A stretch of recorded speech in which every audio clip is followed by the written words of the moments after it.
दोस्तों, यारी होनी चाहिए तो यारी होनी चाहिए भारत और रशिया जैसी।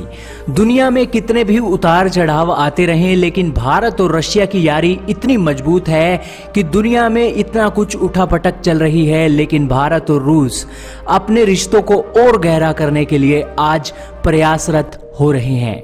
और इसी के चलते आज एक बहुत बड़ी खबर भारत और रशिया से निकलकर आ रही है। भारत और रशिया चाह रहे हैं कि हम अपना एक प्रोजेक्ट है, जो ज्वाइंट प्रोजेक्ट हैं, उनकी संख्या अब धीरे धीरे बढ़ा दें। हालांकि दोस्तों, ज्वाइंट प्रोजेक्ट आज बहुत चल रहे हैं और इसी के कारण आज जो अभी हाल ही में श्रीलंका में कोलंबो पोर्ट है, वहां पर भारत और जापान के एक ज्वाइंट प्रोजेक्ट के जरिए ही कोलंबो पोर्ट पर अपने डेवलपमेंट करने का काम भारत और जापान ने ले रखा था। और इसी की तरह ही भारत और रशिया के ज्वाइंट प्रोजेक्ट की लिस्ट भी बहुत लंबी है। मिलिट्री के क्षेत्र में भारत और रशिया ज्वाइंट प्रोजेक्ट में काम कर रहे हैं और ब्रह्मोस जैसी मिसाइलें भी बनाने में लगे हुए हैं। ना सिर्फ भारत की आर्मी के लिए, बल्कि दुनिया को एक्सपोर्ट करने के लिए भी भारत और रशिया इस ज्वाइंट प्रोजेक्ट में काम कर रहे हैं। लेकिन आज जो खबर आई है, वो खबर ये आई है कि अब भारत और रशिया डिजिटल टेक्नोलॉजीज में कदम डालने वाले हैं। मिलिट्री के क्षेत्र में भारत और रशिया को पूरी दुनिया जानती है, और तो और भारत और रशिया मिलकर जो हथियार बनाते हैं, उनकी अब खरीदारी भी होने लगी है। फिलीपींस, वियतनाम भी भारत की आकाश मिसाइल और ब्रह्मोस मिसाइल के लिए एक आकर्षित भी हुए हैं। लेकिन दोस्तों, अब जो भारत और रशिया ज्वाइंट प्रोजेक्ट में काम करने वाले हैं, वो है डिजिटल टेक्नोलॉजी का। और डिजिटल टेक्नोलॉजी के जिस स्तर पर ये काम करेंगे, उसकी मार्केट देखी जा रही है एशिया और अफ्रीका के देश। दोस्तों, भारत और रशिया में एक रिश्ता इसलिए भी पक्का माना जाता है क्योंकि भारत और रशिया बहुत पहले से ही आपस में बहुत अच्छे से एक जो काम को अंजाम देने का तरीका है, उसको वो जानते हैं। और भारत और रशिया की जो रिश्तेदारी है, वो बहुत लंबी और गहरी है।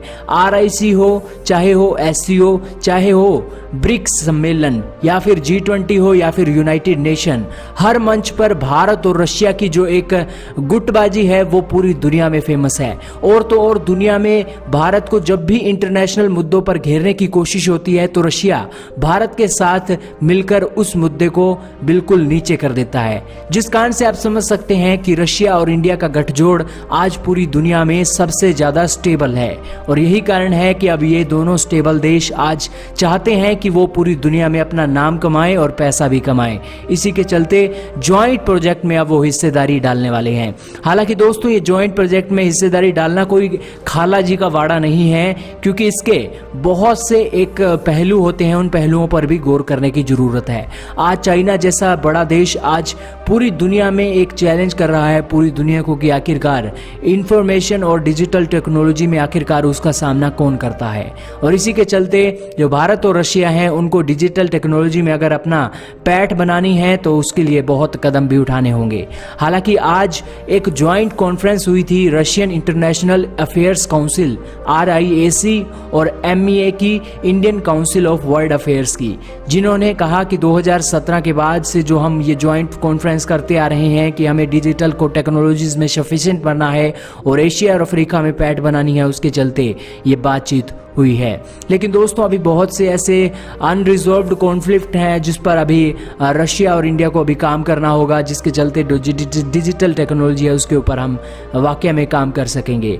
हालांकि जो अभी भारत और रशिया की स्थिति है मिलिट्री, टेक्निकल, एरोस्पेस और न्यूक्लियर एनर्जी में, उसकी भी पैठ अभी पूरी दुनिया में बननी जा रही है। लेकिन ये अच्छी बात है कि आज एक नए मुद्दे पर भारत और रशिया अपनी एक नई नींव डाल रहे हैं कि डिजिटल टेक्नोलॉजी में भी हमें आगे आना चाहिए। और हम दोनों देश एक स्टेबल देश हैं और बहुत अच्छे से हम दोनों काम कर सकते हैं। हालांकि आपका भारत और रशिया की यारी पर क्या कहना है, कमेंट सेक्शन में अपनी राय जरूर लिखें।